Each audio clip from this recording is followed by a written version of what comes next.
Hi, Tucker. I'm Todd. Hi, Todd. I'm Tucker.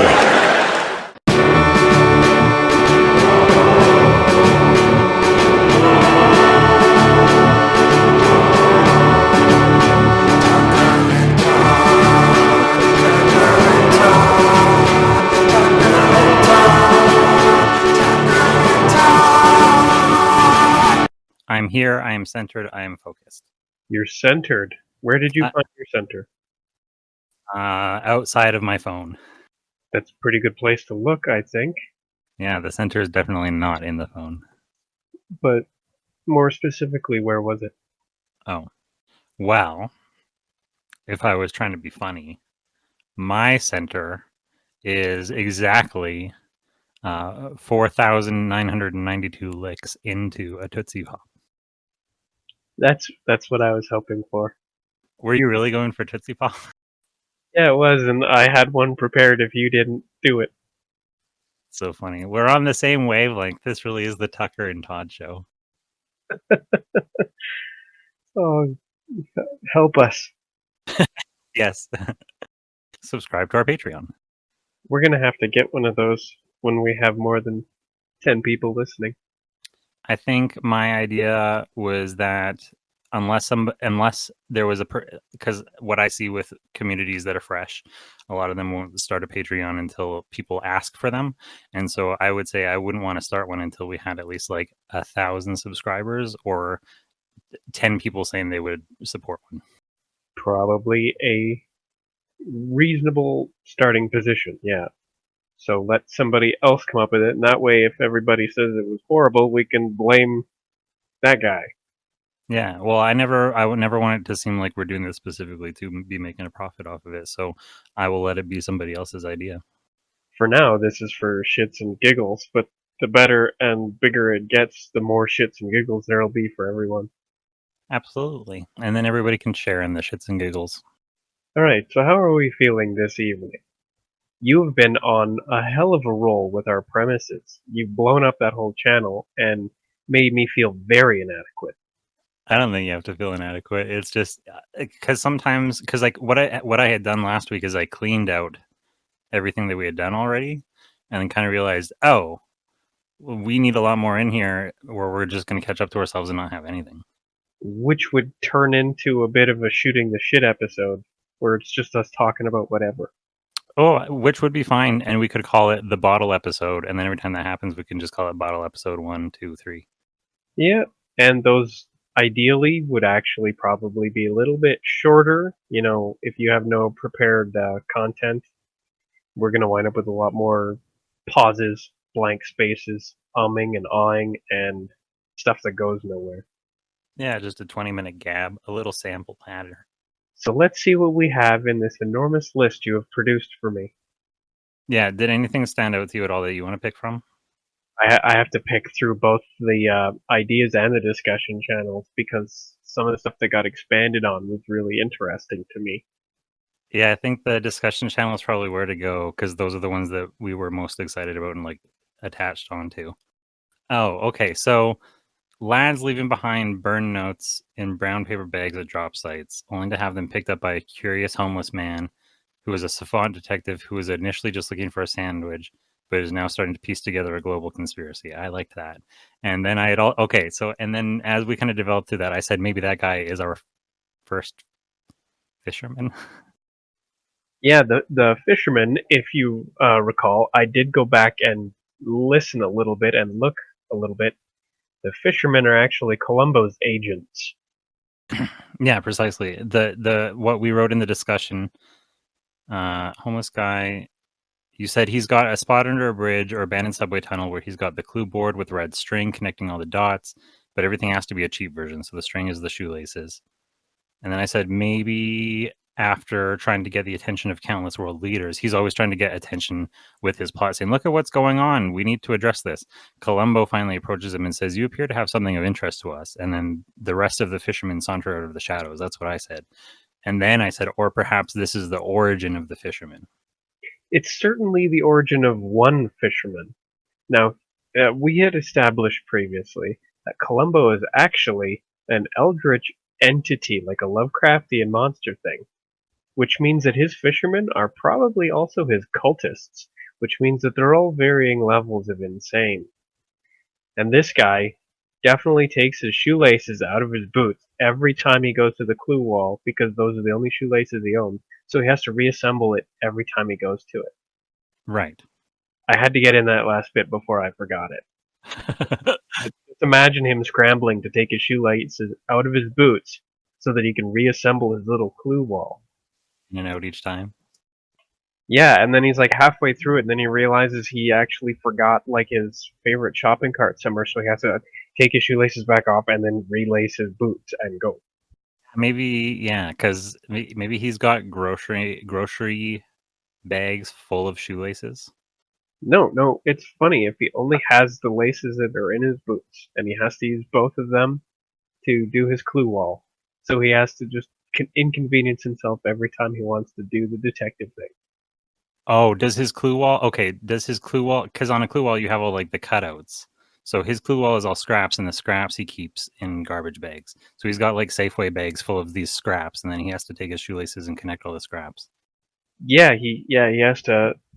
I mean, because if he's gonna take all of the shoelaces off, he might as well take everything else down as well and just disassemble the whole thing. But it has to look like that board that you see at the very beginning of the Sherlock Holmes: A Game of Shadows film, where Sherlock has just this red string just everywhere, connecting so many different dots. Right, it's all around the room. Also, A Beautiful Mind. And somehow he gets that out of just like 2 shoelaces. That's the comedy. Oh yeah, the shoelaces turn out to be nowhere near that long once they're in his boots again. Well, and we can even do kind of a visual gag where we just use edits. You know, in Monty Python and the Holy Grail, when What's His Nuts is running at the castle and they keep showing the same shot over and over. Yeah, so he never gets any closer, and then the immediate following shot is the horrible juxtaposition where he's just suddenly there and killing people.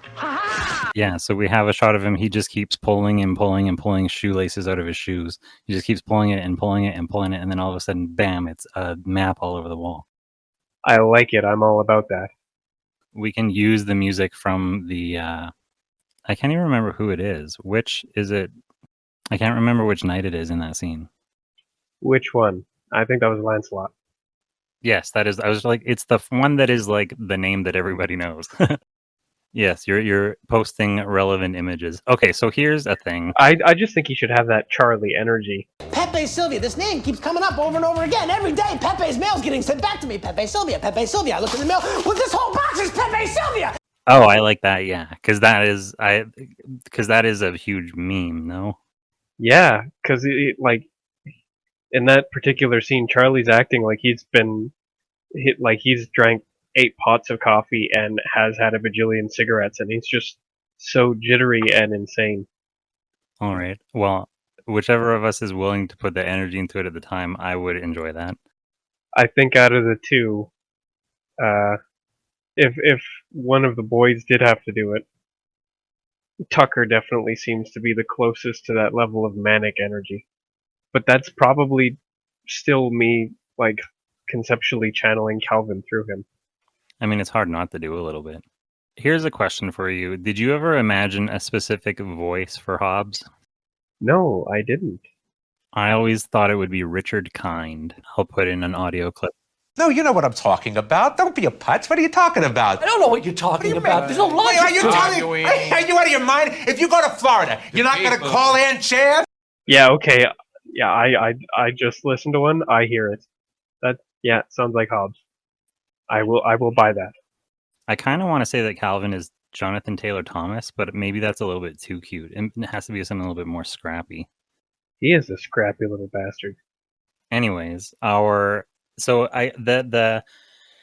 we need to come up with like a plot for what is driving. We have our character. Is it about his origin story? Is how he becomes a fisherman? This is Columbo comes and recruits him. Does it turn into him presenting what Columbo does with him and his discovery? Like, do we explore what the conspiracy is?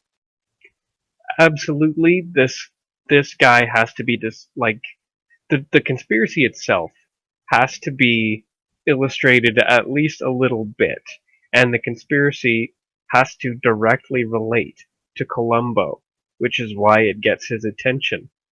Okay. Are we going to meme on current conspiracies, like use analogs of Q or use analogs of like a pizza restaurant, like little parodies of things that people associate with conspiracies? I mean, we can definitely do a couple of nods, especially because like it'll be a board full of cutout pictures and stuff, and we can put whatever we like in there. So we Right. can put little nods to these various real life conspiracy theories in there and connect them where there's no business connecting them. And so should the conspiracy be actually quite innocuous, or because of Columbo's actual like multi-dimensional omnipresence, is it something huge? See, once again, we're at a crossroads that doesn't have to be one. Due to Columbo's sort of omnipresent nature through time, he can recognize something that appears benign at one moment, but actually has massive ramifications in the future. So it's going to have to be a kind of conspiracy that appears completely benign and no fathomable reason why it would be a massive, catastrophe that we can see, but Columbo knows better. Is it sort of a cliched? Because I don't actually want to perpetuate the crazy homeless guy stereotype. So never mind. I don't want it to be a cliched crazy thing. Maybe it's a very logical, simple conspiracy. Well, I mean, for a start, he has to be absolutely correct before Columbo would even take notice. He's definitely not crazy, but he's got some of that mad energy going on because he's been delving into secrets that mortals were never meant to comprehend, you know what I mean? Right. But he's actually the only one that actually knows, and that's why he is so manic. Yes, yes, he truly knows what's going on, and that's what's driving him kind of crazy. He's not just a crazy old bum, he is enlightened in terrible ways. And so why does everybody else ignore him when he presents his theory? Because they're assholes and they think he's just a crazy old bum. Oh, it's their. Oh, yes. Actually, very good point. It is their ignorance and their prejudice where they just dismiss him because of what he looks like.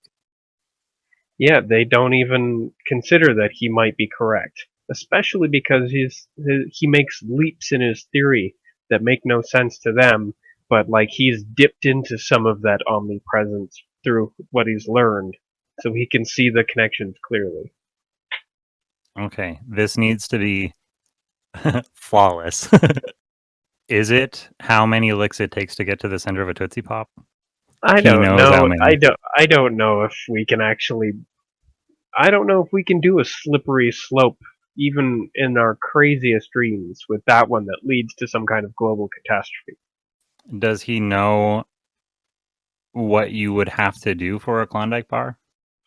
Ooh, okay, okay. They're always asking what you would do for a Klondike bar, but does anybody actually know what it would take for a Klondike bar?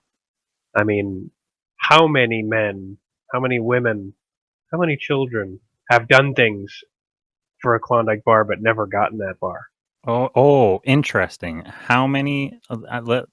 Okay. What is the worst thing that somebody has ever done for a Klondike bar? And it's a global conspiracy to cover up. Actually, like there was the genocide. So it And- actually was a global catastrophe. It was probably World War II. yeah, And this is the part in QI where the buzzer would go off because I mentioned the war. yeah. Do not mention the war. I'm not gonna Absolutely no Hitlers. No, there are no Hitlers, so it won't be World War II, but it will be something, a global catastrophe, a genocide that was caused by. That is the worst thing that somebody did. That's what somebody did for a Klondike bar, and now it's a global conspiracy to cover it up. So, is it a fictional genocide in our world that we make up so that we're not drawing ire and being insensitive about an actual genocide? We should probably lean away from real things because I just about said that they conscripted child soldiers for a Klondike bar. Is it and cosmic? that's very real. Did somebody sell out the human race to an extraterrestrial species, society? How about this? Name something awful, truly terrible that humans have to live with. They're Truly? responsible for that, like mosquitoes or something. Like just pick something that's horrible that is now just like a part of everyday human life that we just deal with. They're responsible for that. Oh, allergies? God, I sure hate allergies. They just brought allergies to planet Earth.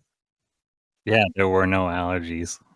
Well, in that case, they're probably responsible for just like all autoimmune disease. Or maybe, I don't know. Maybe they brought boners. There were no boners before.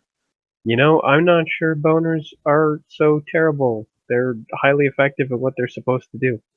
Yeah, I mean, I guess, yeah. They serve their purpose. Right, then we'll take a step back to the conspiracy. Oh, is it the redheaded gene? Oh, we could do something fun with that. Especially because Todd's a redhead. Yeah. Oh, actually, yeah, that we could introduce a group of people or a group of creatures from another planet who originated the redhead gene, and I'm descended from them That would explain a great deal about you being a cat. with a pointy face. Yeah, Oh yeah, I forgot that we shaved you. You and your bizarre prickly skin. yeah, I got stung by a trapezoid. You say stung, but I kind of think you mean fathered by. Yes, my father stung my mother's ovaries. That's how babies are made, I'm sure of it. Yeah, the proboscis. No, that's a different thing. Never mind. Yeah, we're gonna go ahead and stay away from the Hentai. yeah, exactly. We don't want to draw in that crowd. They're free to watch from outside, but they cannot come in. Exactly my attitude. All right, so we've discovered, or at least our brave yet unfortunately homeless due to I don't know, society sucks. It's not very good to people. So, anyways, he's homeless. He's discovered that there is a direct connection between some alien force, this redheaded gene, and some terrible future that is going to come, and of course that gets Columbo to come and visit. But rather than do anything horrible to our hero here, Columbo hires him. Oh, here. Oh, okay. So he finds out that the human race was sold into slavery to these redhead or whatever. Is that where it's going? Because I'm liking the idea that it's for a Klondike bar, and then Columbo is interested because he wants to figure out who he wants the Klondike bar. It's sort of a what's the thing in like Thor or even the Transformers? It's like the Evercube or whatever. We just call that the MacGuffin. Yeah, it's the MacGuffin. It's the yeah. I don't know if humanity has been sold into slavery, but we've been seeded with red-headed infiltrators. But yeah, it was Right. Access was given to the redheaded infiltrators. yeah. So access to basically to get into humanity itself. So that's where our redheads come from. They're not soulless; they're aliens, or at least they're like 1% alien. Or does it actually go way back? Was there a species, a prime top of the food chain species, before animals started coming on land, and the species for a Klondike bar allowed these little newt things to procreate amongst the other. It allowed these land walking newt things from the other planet to procreate. It goes all the way back. Redheads would never exist if there hadn't been these piece of shit lizard things way back then. Redheads come from lizards. It actually sounds more like these things are actually the progenitors of the entire human race, and they're the ones who allowed the human race to even come into being, kind of as a joke for the Klondike bar. Yeah. That's a little too cerebral. I think that's very Lovecraftian. The whole humanity is actually just like the disregarded cast off of some higher entity thing. That's very Lovecraftian. That's a standard. But I do want to just stick with somebody in not quite modern humanity, but within recorded history, Medieval may, times. maybe even further back than that. Like, we're talking ancient Egypt, kind of. Mesopotamia. Okay. Yeah. We found it in a stone tablet, kind of thing. And that's where redheads come from. Some guy made a deal for a Klondike bar, and the cost was this alien infiltration. We could say it was of his family or something. He had to marry an alien, Okay, so and it's gone on and on and on down the generations, and now we have redheads. I love this. So now that we have a tablet, I like the idea that maybe we could reuse the same set from the booby traps bit where Columbo is a Indiana Jones, and we make a reference like, "Isn't this the same place from?" And then we're like, "No, this is a different episode." Oh yeah, and then if there was a way that we could actually like flip it horizontally. Of course it's not. Remember the other one? We went the other direction down this hallway. Totally different Oh place. yeah, easy. That's a right click. So yeah, no, the other place it looked a little bit different, you know? It was anyways, it's a different place. And then they just move on. No, in that one we were going a total other direction. So yes, a tablet has been found. The homeless guy doesn't have it, but he knows where it is. He's seen it. He's read it. That's where the crazies come from. The tablet gives you the crazies. So did he see it? Did somebody present it to him, or he saw it in a dream, or it was in his possession briefly? It's Tucker's fault.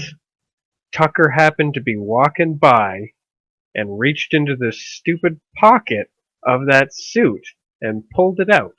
It just came out of the pocket of the suit. This homeless guy saw it and managed to decipher it. And then Tucker put it back in the pocket and then it was gone. Oh, it's in the bunny suit? Yeah, the everything and anything pocket. I like that. Because that is very contrived. That's exactly what it's for. And but it does exist in a physical location in that temple, so we can go and track it down. Columbo wants to, but basically what happens is reaching into the pocket just kind of like tears a hole in reality through which Tucker reaches and grabs it off of whatever pedestal it's on. And The moment it comes out of the pocket, the homeless guy makes eye contact with it, and it kind of like speaks to him telepathically. Yeah, pretty much. It's almost like it chooses its reader, and it has to have that falsetto voice. You know what I mean? It has to sound like a Monty Python falsetto woman. Oh yeah, it's a Knight of Knee for sure. It has to, part of the reason that it drove him crazy was how annoying it was to listen to. That's the voice in his head now. Yeah, it's totally infested his mind.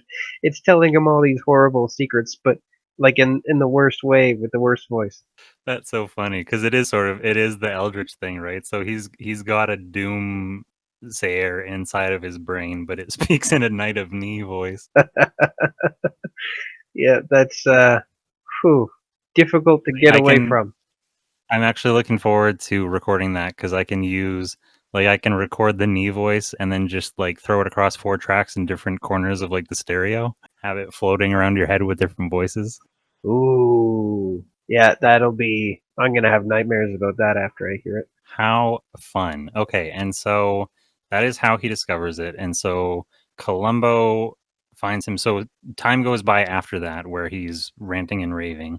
Yeah, he's running all over the place, collecting, like newspaper clippings and like random bits and bobs, things that to ordinary onlookers seem totally unrelated. And of course, the little nods to existing real world conspiracy theories can go in there. But in his mind, they all make sense. He's not presenting it to governments or leaders or anything like that. He actually can't get anybody to pay attention to him except for Tucker and Todd. And so he comes on our show and we use the TV set to interview him. And that's when Columbo comes out and says, "You have something we want." Interesting. So he creates enough of a fuss that us, who basically we have to beg people to come on the show anyways. We'll take anybody. Yeah, you got something you want to say? Come say it on our TV show. And that's that. Yeah. Does he wheel in his entire clue board? Well, yeah, I think that's when he does the shoe gag. But that's when we do the shoe gag bit. We go like, "Okay, so what's your pitch?" And he's like, "Oh, 1 second," and then we zoom in on him pulling shoelaces out of his boots. Right. we agreed that he disassembles the entire thing. So he comes back with a shoebox and just his boots on, and we provide him with this board, just like a cork board on rollers, and Yeah. he uses a couple of thumbtacks, and then he starts putting up this stuff. He assembles his board, and then he proceeds to do the rabid shoelace joke, where he just tugs on his shoelaces for like an uncomfortable amount of time. Like there might be like a music track playing, and it finishes playing and then goes silent before he's finished. Oh, actually, yeah, it won't go silent. I'll do the end of the end of the groove on the LP sound effect. Right. All right. Yes. Good. So it just the static and the short groove. I love trying to find ways to include audio cues. Yeah, it's fun. Why not? This is supposed to. It's our radio show, also. Theater of the mind. Well, yeah, we'll make lots of noise and include lots of flashy visuals. Everything will be like high level, low effort stuff. I'm really I looking love it. forward to making the conspiracy board. It's going to be so cute. The little teeny tiny scraps of paper. Well, yeah, and there's no limit to the kind of jokes we can put in No, there. yeah, it can be a bunch of silly stuff, and then like a very serious reference to like a very serious actor or something like that. Wait, no, let's be careful with references to real people. Yeah, those are probably qualified as Hitlers. Yeah, I don't want to accuse anybody of anything that we're literally making up. Yeah, Charlize Theron created the redheads. Oh, hold on. Her lawyer's on the phone. Oh no. Craig, can you take a message? Craig, tell her to fuck off. Yeah, we're not here. We're dead. I like that as a gag. At one point, we should actually be rated, and then we should play dead. Oh yeah.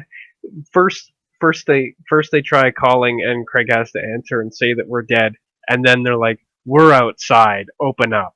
And Craig's like, "You're whatever. Your problem now. They're dead." And there we are on the ground with X's for eyes. X's for eyes. Maybe when they look away, one of us tries to squirt some fake blood or something like that on ourselves. Try to rub it in.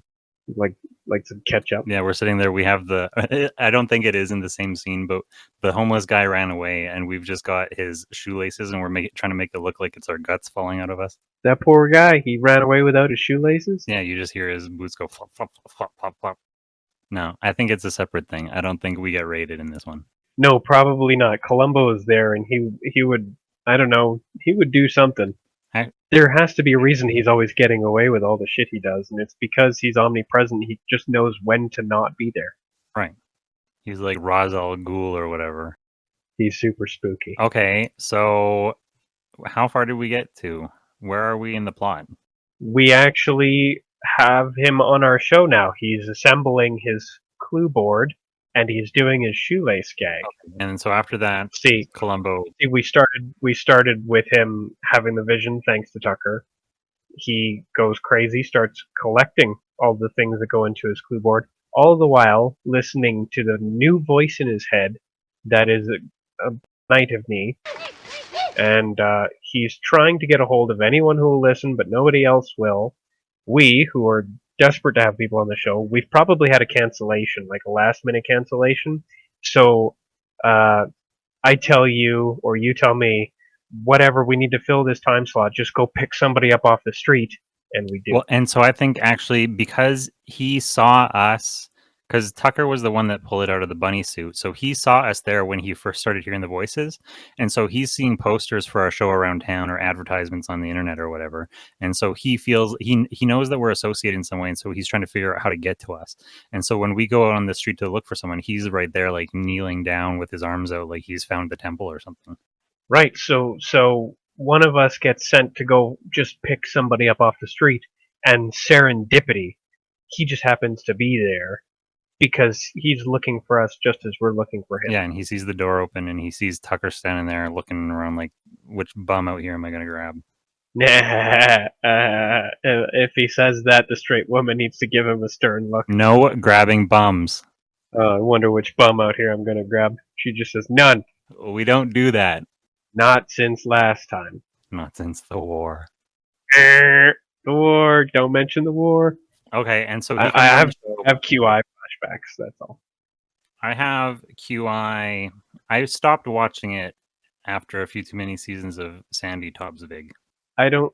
Sandy's good, but she's not Stephen Fry good. No, I watched it. I mean, I like the show format, but I watched it for Stephen Fry pretty much.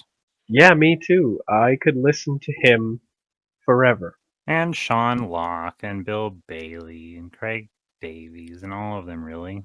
Well, I think all of Britain's been on the show. True. All 16 of them that I just listed. Yeah, I actually, yep, I can't think of a single British person on the planet who hasn't been on that panel. Has the Stig been on that panel? Probably. I haven't got to look that up, I guess. I don't know why they wouldn't do that. Okay, going back to he's in our show. He does his bit. Columbo comes out, says, "You're onto something. Come with me." We do fast forward to now we're in the tomb. Can we like dispose of any bullshit and just fast forward with the plot from that point? From which particular point? From the show. So he's on our show. He's done the shoelace gag. He's got the conspiracy board up, and we're kind of looking at him going like, I don't know about this. But that's when Columbo comes out from like the wings of our show and says, no, I think you really got something of interest here. Come with me. And we fast forward to the next crypt where we're looking for. We have our translator of the tablet now, or whatever. Has our friend detailed some of the information that happens to be in his conspiracy previous to being on our show? If he's already said kind of more or less what it's about, then yes, we can absolutely fast forward because there's no need for him to repeat it on our show. Yeah, If he hasn't said it at all, he can at least drop a little bit of exposition before Columbo shows up and totally takes over. Yeah, it can be done casually, either as once the board is presented, he can give his little explanation of what his theory is, or it can fast forward and he can be asking a question about like, so everything that I thought was this thing was actually something. Like Columbo has revealed the detail to him that he didn't understand, and he's catching up.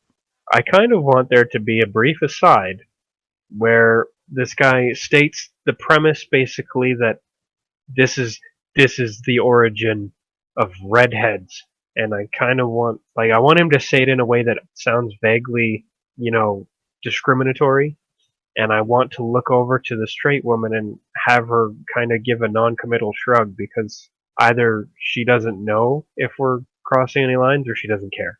Oh, so like we call him a ginga? That sounds like it might be pejorative. It is. It's like the UK, Australia. It's like ginger, but they say ginga, and it's just a redhead. Okay, well, all that does is make them sound like dumbasses. True. But I don't know if we need to actually. I don't know if we need to use any explicitly pejorative language. Okay. We could use suggestive language. Stuff like "you people," stuff that isn't like explicit condemnation so much as something that illustrates an otherness. Oh, does he approaches Tucker, the homeless man approaches Tucker and is kind of like glancing sideways or sidelong at Todd and kind of like whispering out of the corner of his mouth to Tucker like he's one of them. For a moment, I did forget that Todd is a redhead. That definitely needs to make some kind of a wave. So Tucker is like, okay, so what's your deal then? And he's kind of nervous and he's like, well, I'm not sure if I can say, can I talk to you for a second? Or something like that. So an aside where he refers to Todd being a redhead and that he doesn't like them or they are the problem. I still do want a moment where we look over to straight woman for her approval because we've become conditioned like good dogs to look to her to determine whether we're allowed to proceed with a concept. And I want her to either demonstrate that she doesn't care about gingers or gives us kind of a shrug where we're still on the good side of the line. Okay, so the guy makes his reference like he's one of them, and like says it very effusively, and that's when we look over at straight woman, and she's like reading a magazine or filing her nails or something, and she looks at us like, "What? No, it's fine," or something like that. Who gives a fuck?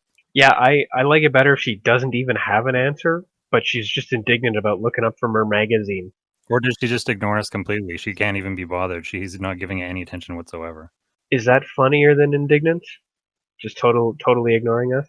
Maybe she looks up and we do a little violin sound effect, the questioning, the little up sound to look at her like, I know it. and then she makes eye contact with us while like eating cereal and is quiet and then takes another bite or something like that. I think we just take her silence as acceptance and proceed. Yeah.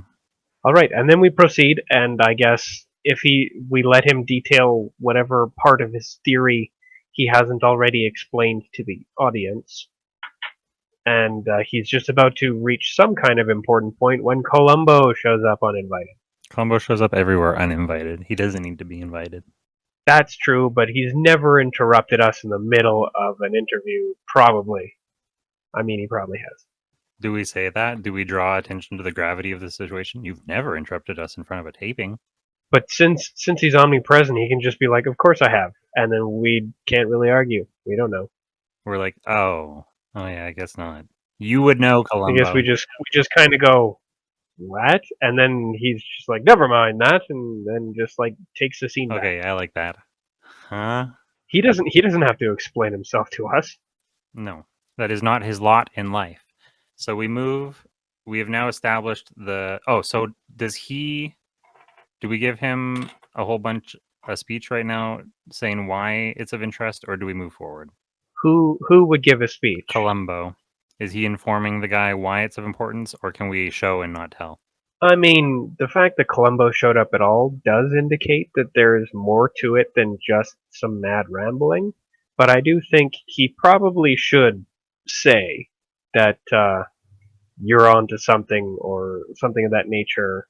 And then how do we skip out of that in an elegant way? Well, I was imagining either it's like a rotating frame edit of we were in this place and now we're in this place, and then maybe that's when he can do a little bit of exposition as they're walking through the tomb, or we can do an Indiana Jones, here's the map with the red dashed lines, and then he can do a little bit of chat while that happens. So we're already looking for the tomb? We just go straight from an interrupted taping to the tomb. Well, we know. I mean, I'm fine with that because I absolutely hate travel montages. Say that again? I'm fine with that. I absolutely hate travel montages. That was the worst part of I'm Shrek. trying to remember. Is that the I would walk 1,000 miles? They had like 10 travel montages in that film, and they were all Yeah, terrible. The whole movie is travel montages. Yeah, it's like a dialogue scene for 5 minutes followed by a travel montage. That's the whole movie. It's like a Metal Gear Solid game. Yikes. Savage criticism. Warranted criticism. Metal Gear Solid is Shrek. Hey, Solid Shrek. Just imagining him in a green box now. Okay, so no travel montage. You want an elegant cut? Do they need to go somewhere first? Do they need to go to Columbo's lair? I don't know if they need to go to Columbo's lair. I definitely think that Columbo needs to say some kind of phrase that sufficiently closes out that particular part of the scene. Like it needs to have some kind of finality to it, or at least be delivered with such a tone that like it warrants no further discussion.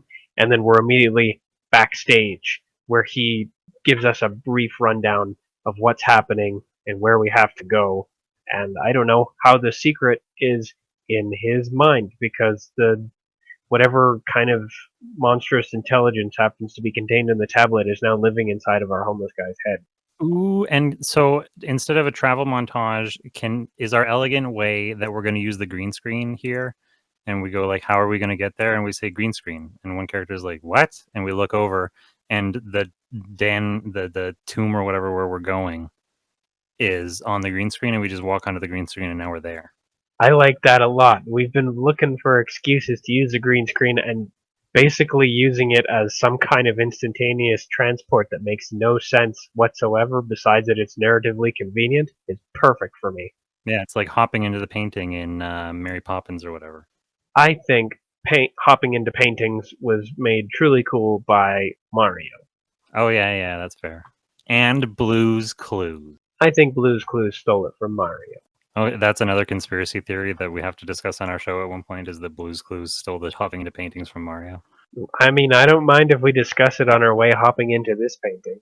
but we better hop into it. Okay, yeah. But that's an excellent way for us to completely skip out on a travel montage, and I don't mind if we say that too.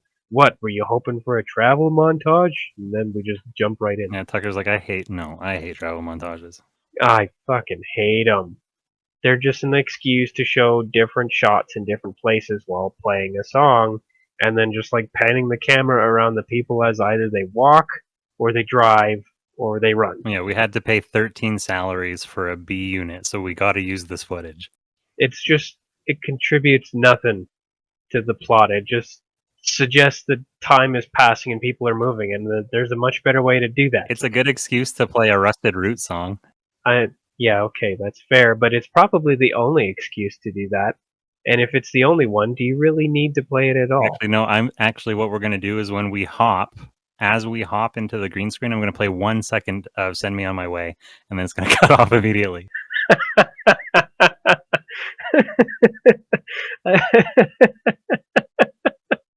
I keep hearing it over in my mind. It's just, wow, that was fast. Yeah. Now I kind of want to have a scene later on where we jump back and forth through the green screen to try and listen to more of the song. Oh, yeah, we're like, I like that song, and we're trying to gimmick it. That's so funny. It just keeps playing the same 2 seconds over and over again. Yeah, it doesn't continue the song; it just repeats. It rewinds. And in fact, when we go again, in fact, it plays in reverse when we go back the other way. Yeah, that's what I was thinking. It's just scrubbing through it. What a piece of shit! That's so funny. Oh, this shit makes me laugh out loud. Yeah, the best way to do a scene transition is not a travel montage. It's just to end the scene on a final note and then transition to the next one. And then, I don't know, throw on a couple of lines of openings like text. Be like, blah, blah, blah. 2 hours later. Oh, that one? Yes, I want to do plays on those. I would also like to do at some point a play on the Star Wars scroll, which is also very fast, like a 1 second flash of a Star Wars scroll. Just the one note. Oh. Yeah, I would love to. And it's one of the scripts. Yeah. Oh, yeah, that's perfect. Because it's a big pile of dialogue that's just like ready to go. Like we can just copy and paste it in there and then have it zoom through. It just lightning flies through absurdly fast. I'm going to do one of those tonight just to see what it looks like. That would be a good excuse. That's funny. Actually, maybe that's what we do here. No. Yes. We arrive in the new place. Is it an okay thing to do that in the middle? Is it funnier if it's in the middle where it doesn't belong, or is it funnier if it is at the beginning where you expect it? You know what? That's probably a good point. Or is it both? It's probably funniest. It's probably both, but it is probably funniest where it's least appropriate. And like during a rapid scene transition, it's almost as jarring as that 1 to 2 seconds of music, especially if it plays during the 1 to 2 seconds of music. Yeah, maybe the 2 seconds of music plays and one of the characters is confused about where the music came from, because we are going to do a gag with it, right? So does it come, we do the gag with the song, and then one of us questions how that's happening, and then as you're in the middle of saying the thing, you're interrupted by the Oh, you mean like the text goes flying through fast enough that it actually alarms people? Yeah, oh, so we say, we get... Somebody has to try and duck it. Almost hits them. We get... That's funny. We get done with the scrubbing back and forth thing, and we're like, oh, well. So anyways, what is this place? And Columbo is about to launch into his explanation of what it is, and that's when we did get a jump scare with the fast scroll. Okay, so he starts. Does he just open his mouth and then it happens, or does he actually manage to get a couple of words out and then get interrupted? I think he gets, if not a couple words, a syllable or two out. It's that he has to get something out but nothing, and then is interrupted with that, and he's like, okay, well anyway, TLDR, because he knows that he gets interrupted. All right, so somebody has to duck because the words nearly clip. Oh, so is it not on black? It's a scroll on the image? Yeah, I think it should scroll right over them. Okay. And I think it should almost hit someone. And since you're tallest, I nominate you. I can do that. I can figure out, we can actually time it so that 2 characters are standing close to each other, and then the scroll flies through and we separate at the same time. To evade it? To evade it, yeah. There's got to be the, whoa, what was that? Where did that come from? Columbo, of course, is completely unfazed, except that it interrupted him. He must have saw that coming, though. Exposition. Oh, yes, I definitely want to respond to exposition with disgust. Yeah, Columbo hates the exposition. Wow, we've just totally made fun of two kind of narrative tropes, the travel montage and just like streamed exposition. Yeah, we accidentally end up doing some pretty clever stuff by just linking 4 other funny things that have nothing to do with each other together. And we're totally, doing literary criticism. Tucker and Todd. Carlin would be proud. Maybe, I don't know. Fuck me. Never mind. Fuck Tucker. Tucker's. Fuck Tucker. Tucker sucks. And fuck Tucker's friend Todd. I know if anybody's a fan out there and knows that in the bit he says fuck Tucker's friend Kyle, yes, I edited it so that the fucking show bit worked. That's the best part, and it sounds seamless to me. It sounds, yeah. I mean, I think I sewed it together pretty good. And the thing is, when we do end up doing that interview where Carlin is mad at us, we can bring out him being mad at Kyle and Kenny and Benny and all of them. Do we like pan the camera over and they're just like a couple of guys, like just like they're standing there by I don't know, what are they doing? They got coffee. That's what I'm going for. Yeah, I'm thinking that they're lined up next to our brick wall, and maybe we have a water cooler. I'll add a water cooler. They're standing around a water cooler by the brick wall, and it just does or maybe they're lined up. It's like the Usual Suspects. And actually, ooh, fuck, wait a second. We should do a Usual Suspects with the names that Carlin hates. Ah, I like that idea so much better. And so it's scrolling over the lineup as you got all these guys and naming them off. I want to have Kevin Spacey in there, but I want his face to be censored, just like Joshua's was. I want his face to be censored, and I think I want him to be in an orange jumpsuit with a black eye. And he's definitely not Kaiser Soze this time. No, he's just Kevin Spacey. Is he Kevin Spacey, or does he get to be Kyle or something? And his nickname is Verbal Kyle. Really? Well, I thought that's what we were doing. Fuck Tucker's friend Kyle. Oh, wait, he can't be Kyle. If he's Tucker's friend Kyle, I don't want to be friends with Kevin Spacey. Oh, yeah. He can be somebody else. This has been complicated. Okay, so we have jumped into we we just avoided that big string of exposition, and Columbo is disgusted by it. But we're at the temple. Is Columbo disgusted by it? I feel like Tucker is definitely disgusted by it. Tucker hates exposition the most. And then Columbo is annoyed because he wanted to give the exposition. Is it fair for Tucker because Tucker did just say that he hates travel montages. Or I guess he's just the guy who hates everything. Is that what you consider a part of his character? I don't know if I'd consider it part of his character, but it's definitely part of me. And I want to make fun of these things through someone in the show. Yeah, well, because I just feel like the exposition stream interrupted Columbo. He wanted to give it because he likes to monologue. Does he do a little bit of a drama queen thing where he's like he throws a little tantrum because he didn't get to do his monologue? He practiced it. I practiced it. Oh, I see it. I see it now. He's like, oh, I wanted to give the exposition, and that's when Tucker can say, ugh, I hate exposition. It's okay for Columbo to be pathetic and weak sometimes because we know that he is actually like omnipresent. Yeah, he's allowed to sometimes be just like a bit of a bitch. Oh, I like that. Oh, but I wanted to give the exposition. Ugh, I hate exposition. I practiced that exposition for 3 weeks in front of the mirror. And he knows because he did it all like in 1 second because he just like did it forwards and backwards in time, that son of a bitch. Does one of us point that out? We saw you practice for like 1 second. And then he's like, you know what I'm saying. Are we actually aware of his omnipresence, or does he just seem really weird to us? No, we're not, right? Because we have said before that if we meet him traveling in time, we'll be confused and he won't. Yeah, it makes sense to him, but not to us. Oh, are we kind of weirded out by him acting that way? Are we like, I don't understand why he just gets this way? Yeah, he probably gives us some of those uncanny valley vibes. Oh, or the homeless man is weirded out, and he's like, is he gonna be okay? And we're like, yeah, he gets this way sometimes. Is he gonna be okay?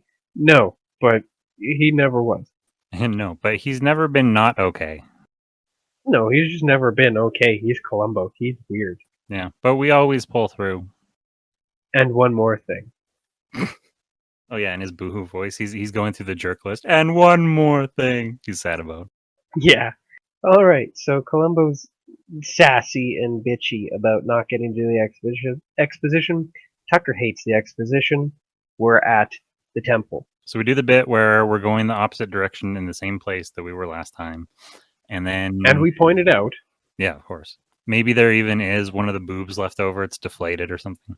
Yeah, or like at some point during our escape from that temple, like we could have like broken like a torch or something, or left some other kind of mark on a wall somewhere, and it's there. Is it the Superman S from the 90s? Did one of us? No, No? we're not allowed to do that. Okay. But I do think we should like either that or like we dropped something and it's still there. Like somebody lost a shoe or something. Oh hey, I remember that. Shh, shh, shh. No, you don't. Interesting. Maybe we left somebody there last time and their skeleton is there now. Oh, I like that much better. I just want something to absolutely confirm the truth of what we deny, that it's the same place. Okay, so we'll have to go back to the booby trap bit, but maybe we have a character in the booby trap bit that we like happen upon, like by happenstance, like a one-off character that we never see again, except for in this bit when we see their skeleton, we're like, God damn. Oh, well, we definitely need the guy who screws us over only to die later to a trap after he screws us over. Okay, yeah. Standard Raiders trope. What is the guy's name in the beginning? Throw me the whip, not until you toss me the idol. In The Mummy, it's Benji, or Benny, or whatever. Benny! Yeah, Benny. That guy. Looks like you're on the wrong side of the river. Benny is just a dickhead at every possible turn. Is it Benny? We meet Benny in that bit? You know what? I'm perfectly fine with it being Benny. He seems like an acceptable target no matter what. So, like, he's dead and he's still got that stupid hat on. And I recently learned that The Mummy is actually as important to our generation as it was to me. Really? I didn't realize it's like a big like cult movie amongst people or in the region of our age. I did watch it a couple of times. It was pretty good. It was my grandparents in Texas owned two movies. They owned Forrest Gump and they owned The Mummy. So I've seen both of those movies about 200 times each. I don't like Forrest Gump very much.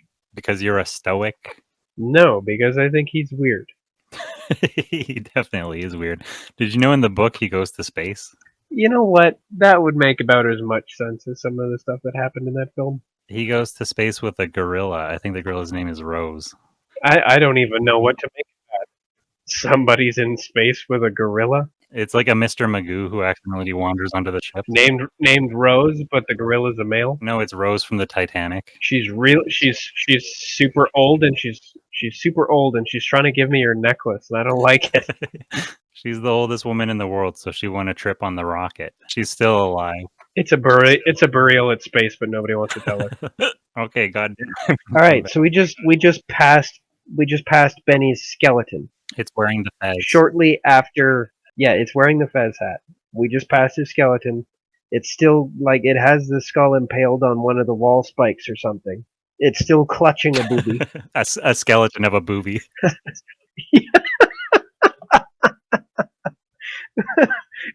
It's got like a rib cage. Yeah, it's got a rib cage with like a supple pouting breast. Oh my gosh.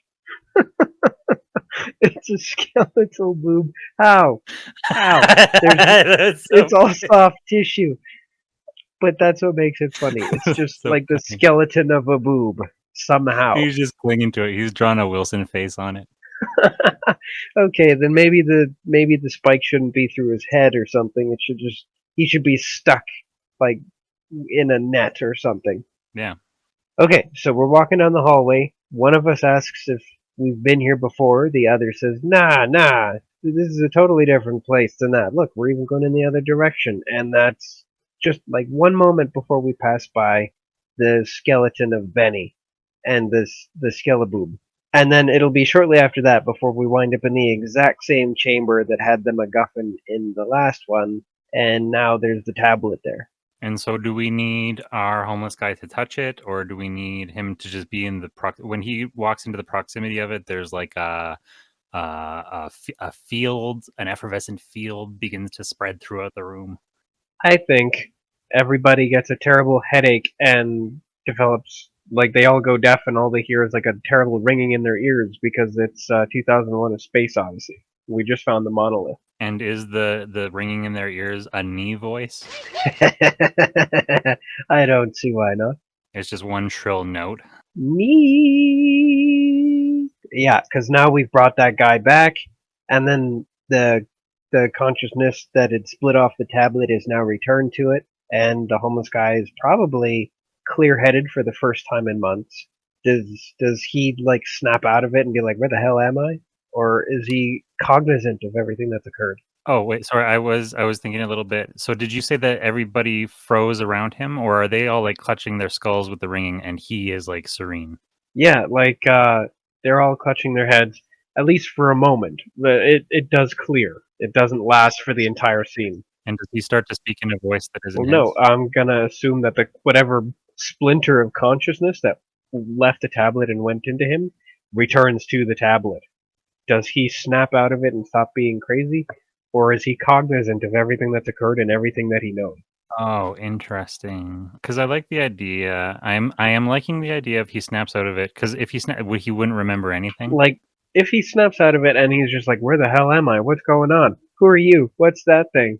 I mean, we can squeeze that for a little bit of humor, but then we have a character who's good for nothing. Or I mean, that could be the end of it. Is he goes, wait, what's been going on? And then he gets he gets slammed with a yellow scroll of exposition.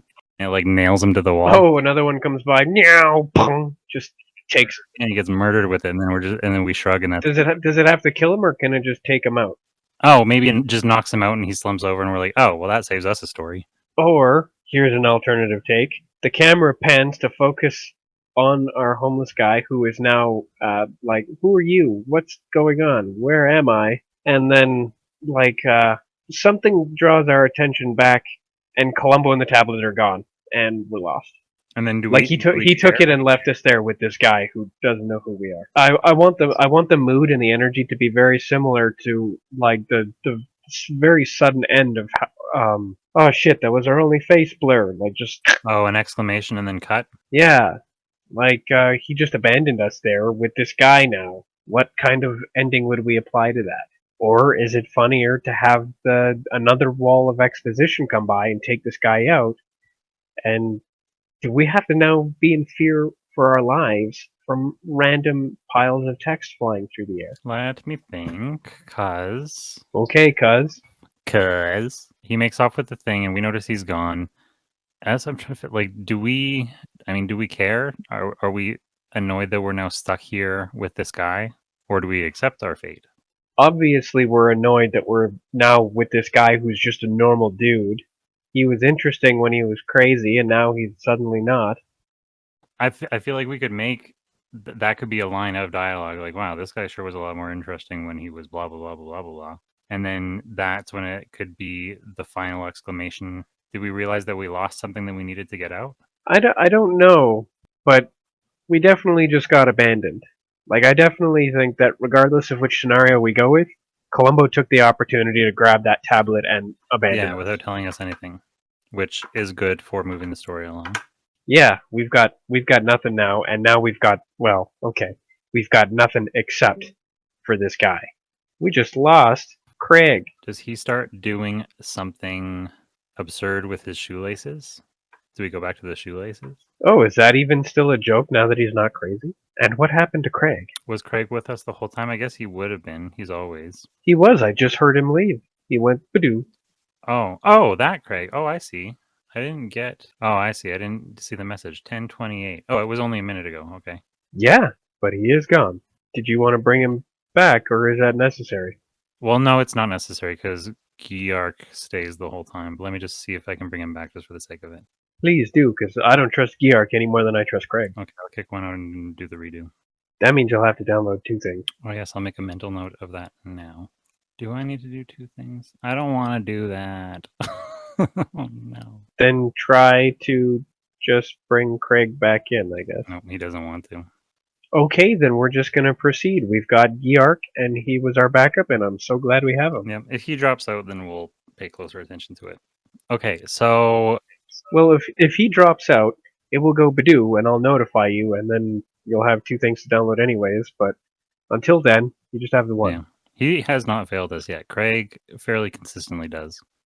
Craig has failed us a grand total of 2 times, for real. For real, Craig, you're in hot water, sir. He's on thin fucking ice, my pedigree chub. Hot water on top of thin ice. Okay, so we need to roll this around and figure out how we end this.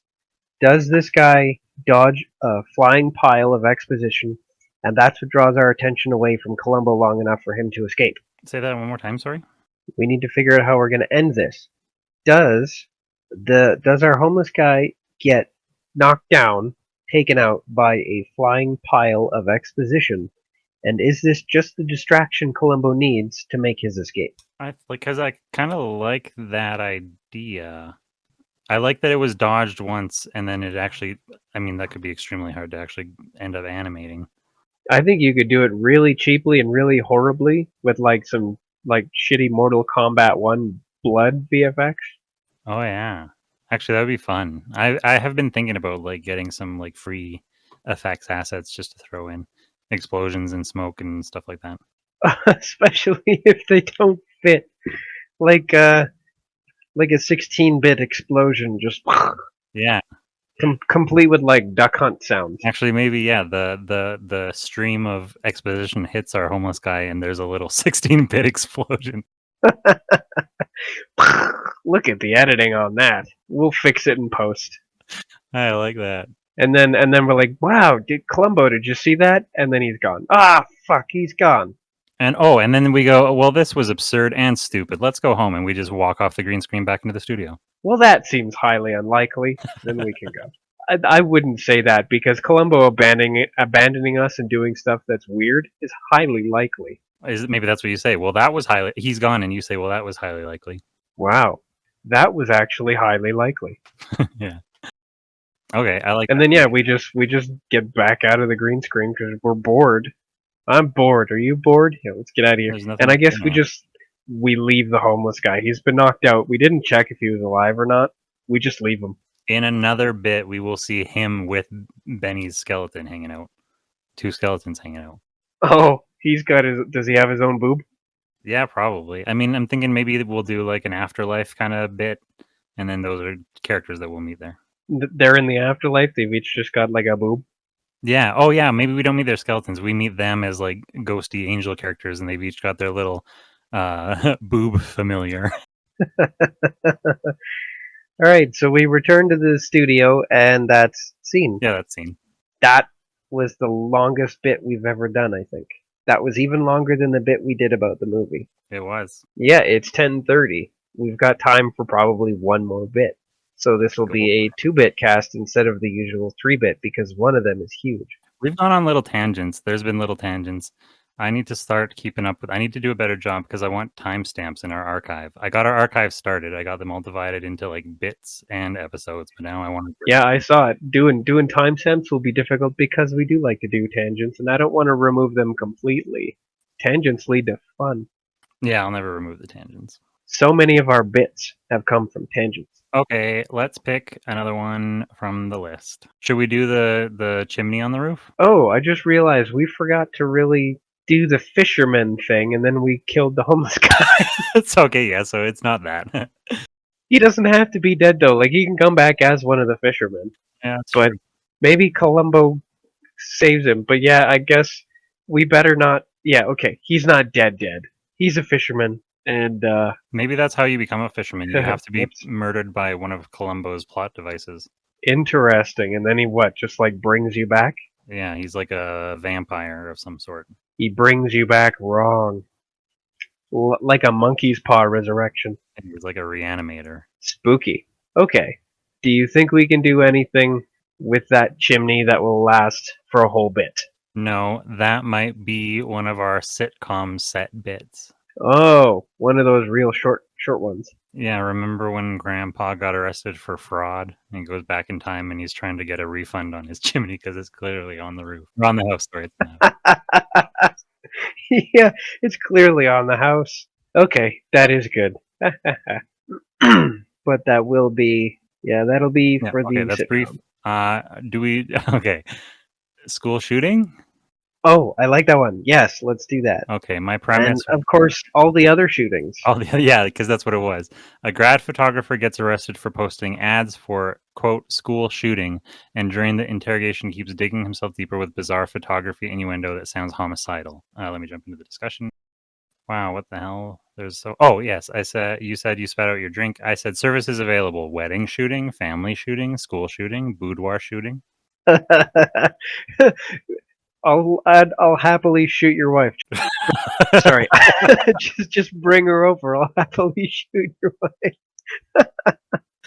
And is he dressed like the stereotypical? He's got like a vest on with all the pockets, and he's got cargo shorts, and he's got 4 cameras hanging off of his shoulders. Oh, he's got like underarm holsters, and he's got like a trench coat. Yeah, underarm holsters, and I was gonna say maybe he has like slick assassin briefcases that he keeps his camera gear in, and there is like spy trope camera edits of him pulling his equipment out or something like that. And of course, he's wearing shitty fingerless gloves. Yeah.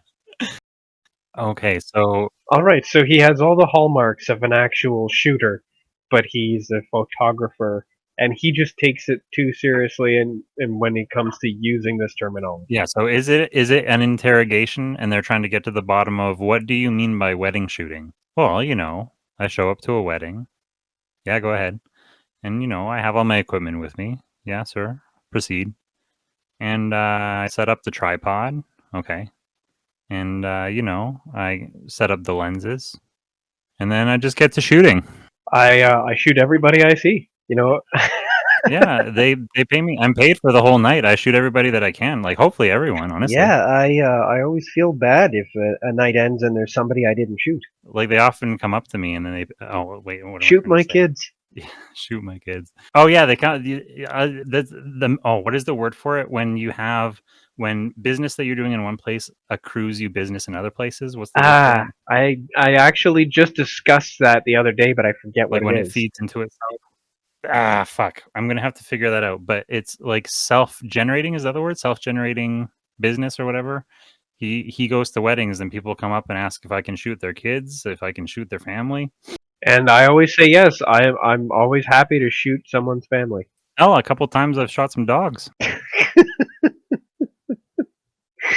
I like this too Actually, much. that's been really popular. Oh, man. I like this too much. He's just so casual.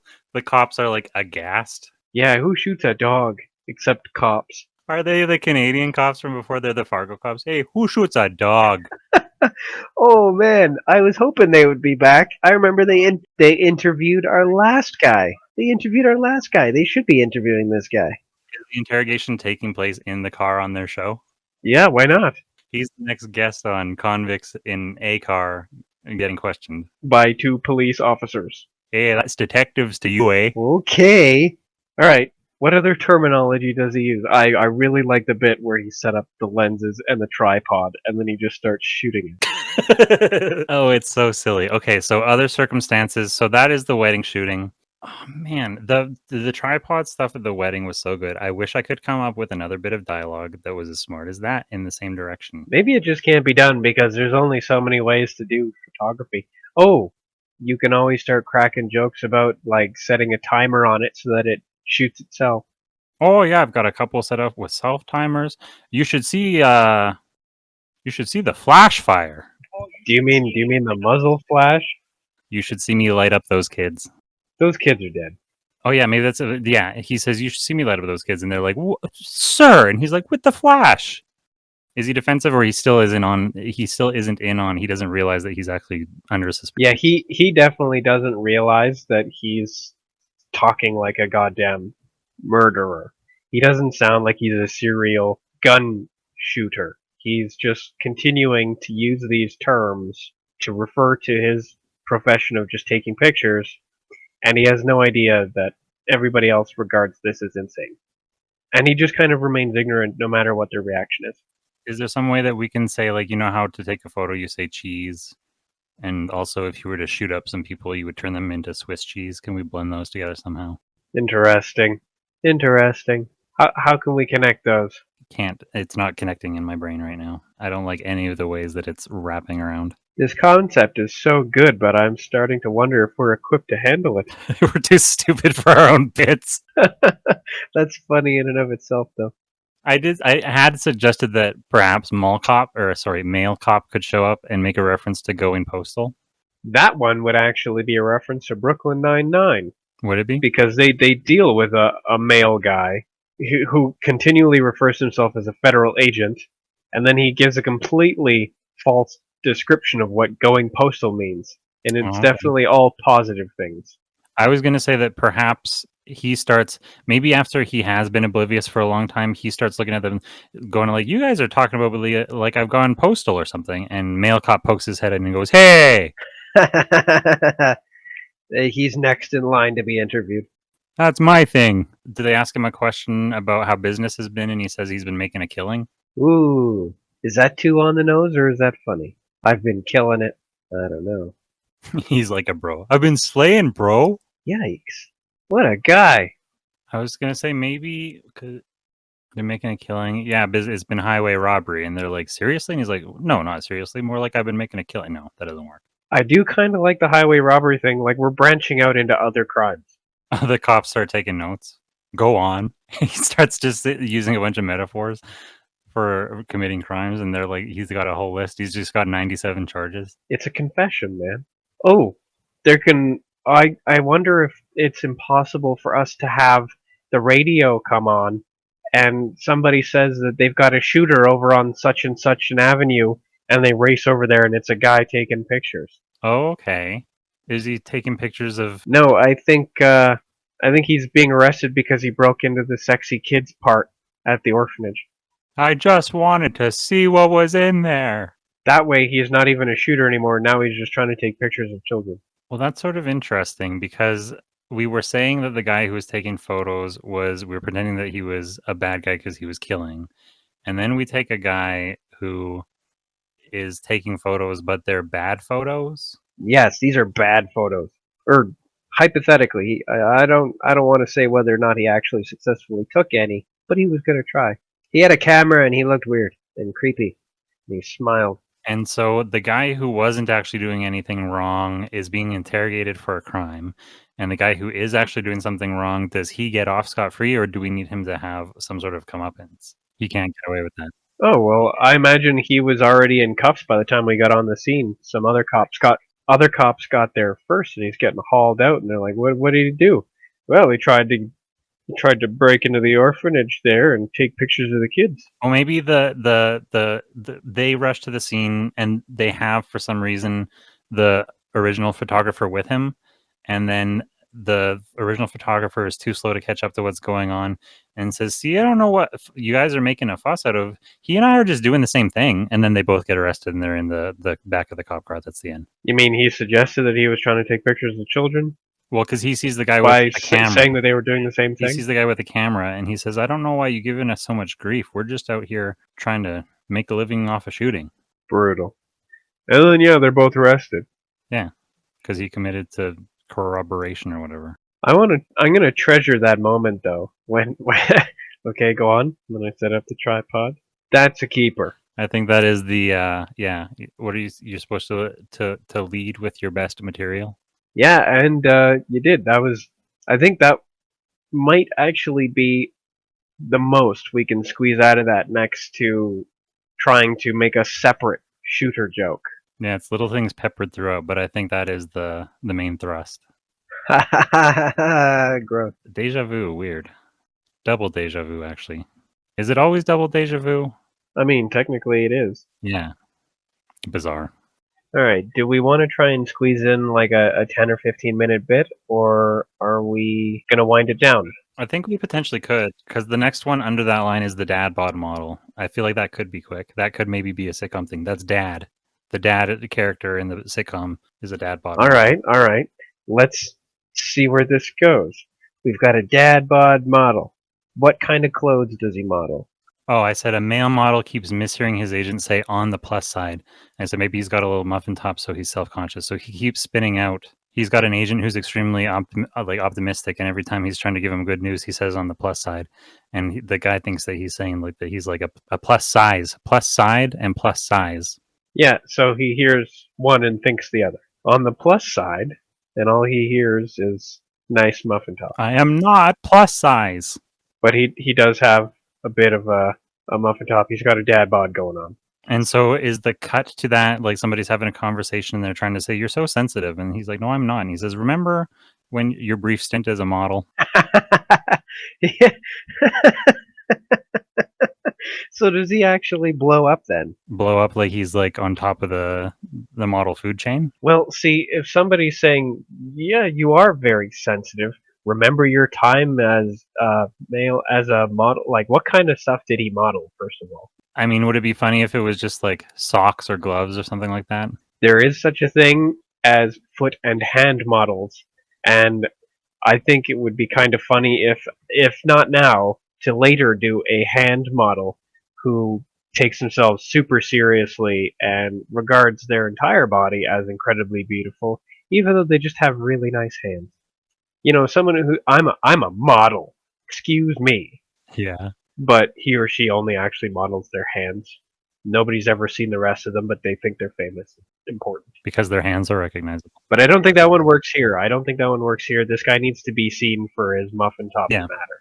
I think he wears middle-aged man casual wear. Well, I was gonna say, is he like an abdomen model? Like he's a gut model, or Jesus, is that a thing? I hope it's not. like a I'm thing. trying? Should it be like a hand model, or should it be something that we've made up, a body part that you wouldn't actually model, but this guy's highly regarded for it, like an earlobe model or something like that?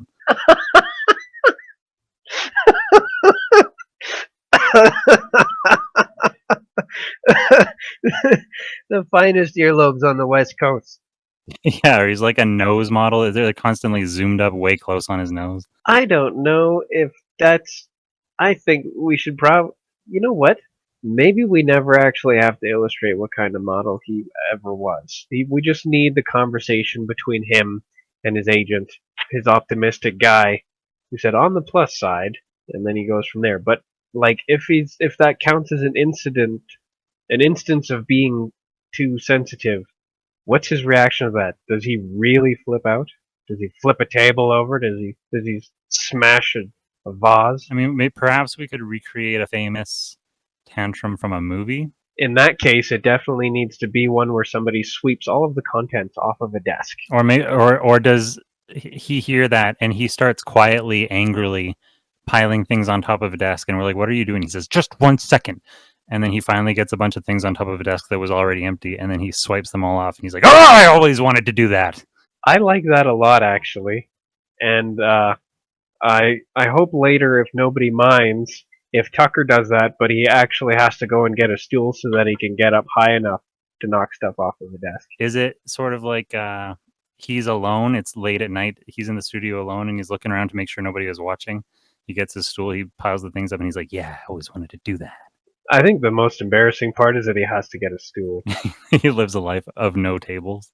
He just lives a life of like conveniently being elsewhere or finding something else to do instead of having to like reach high or anything that's not at the top of a ladder that any reasonable average person would have to climb. He avoids. So he doesn't go anywhere near high shelves. If there's something up there that he needs, he just convinces himself he doesn't need it. Sour grapes, you know. Oh, I was thinking maybe this guy is a eyebrow model, and we could do a funny visual gag where his eyebrows are overgrown, and I have yarn coming through a face, and it's just pouring out of the eyebrows, long, long, long, crazy eyebrows. And that's where we say, "Yes, I understand how your recent overgrowth has been causing some issues with your career, but on the plus side," and that's when he screams, "Oh!" Okay, I like that, and that actually gives us a reason to say on the plus side. Right. Okay. Yeah. All right. So he's got some bushy eyebrows, and we can make a visual gag out of that. That's funny. And so then he has his tantrum, and then does he actually do the hang on a moment, and then he stacks a bunch of stuff on the desk so he can spit all off? Yeah, it takes a couple seconds, and everybody has to watch while he like mutters and Yosemite Sam's to himself. All right. So he's done his grumbling, and he swipes his stuff off the desk. And is that when it immediately segues right back to the sitcom moment where they're like, "You are pretty sensitive, remember when?" Was there a remember when that cuts to that scene, or do we open with that scene and then it cut? No, that's probably just like a scene that opens up to that scene, and that scene includes a remember when. Although it would be pretty funny to include a remember when inside of a remember when and then never go back to the first one, so we just leave it hanging forever. And then after the credits, do we have a post-credit sequence where one of the characters from the first Remember When is like, where did everybody go? Yeah, still there. Still in Remember When limbo. I like that a lot. Well, now that's a whole new thing. We have it's like an island of misfit toys. It's the Remember When limbo. Yeah, for all of those like Remember When scenes that never got completed. For all those we remembered and then forgot. Every time a new one shows up, they're all like, one of us. One of us. Yeah, if we ever actually see that place, occasionally a new figure has to pop into existence there as other scenes are like left behind, like they're dropped calls. Yeah, it's the hub of all of the, once again, Monsters Inc. doors into that Nepalese mountaintop. Alright, so he's an eyebrow model. Yeah, with long overflowing yarn, Raggedy Ann yarn eyebrows. Yep, that is a good gag. In high school, I shaved my eyebrows off because I was, going through something or whatever. And I was going through something. yeah, I like I wanted to self-mutilate without actually doing any self-mutilating or whatever it was. I wanted to stand out and be different. It was a bad look. It was not good. Everybody called me Cancer Kid. It wasn't very nice. But the fear was, I have only ever grown out eyebrows once in my life. I'm not really sure if my body knows that when it grows eyebrows back, it's supposed to stop. What if my eyebrows keep growing and growing? And I was genuinely concerned and anxious about it for a while. I'm gonna assume that was before you figured you could do that with pubes, because they're basically the same. Well, no, because that was high school. I didn't start shaving my pubes in high school. Rebellion. Yeah. Well, that was some delicious banter. I don't know if that's the word I want to apply to that now. That Pretty we grisly, talked about your pubes. And you were going through a thing. Well, maybe we could, instead of putting yarn as the eyebrows, I could just put pubes. Please don't. I mean, you can definitely make them look like pubes if you can. Yeah, maybe that's a different bit for a different thing. I think that's the end of this bit, though, and I think is the end of this episode. We are in agreement. Agreement. That's a word. Yeah, one of them is a word. It's been a pleasure. I thought this was a very funny episode. Yep, we had some good laughs, and we cringed at some things. We made some commentary and some critiques. I sure do hate exposition and travel montages. So we murdered them both? Yeah, until a bit of expedition might have murdered somebody. But definitely didn't, because he has to come back. Yeah, we're gonna need him. Whoops. But that's why we possess so many mystical powers. And a Columbo when those fail. Thank you, everyone, especially you, for listening. And you, and you, and you. But not you. But not you. We told you to stay out. You can watch from the outside. Yeah, Frederick. We're talking about you, Emmanuel. Amanda. Amunda. Among Us. Miranda. Okay. I love Miranda. Oh, yeah, we should... I think we can record that later this week. Or maybe we'll do it next week. I didn't finish all the art. Well, that's fine. We don't need the art to record. That's true, but I don't want to do it now. I want to go to bed now. Yeah, good idea. Bed now. Thank you for playing, and we will see you next week. Yeah. Good night, Craig. Fuck Tucker. Tucker sucks. And fuck Tucker's friend Todd.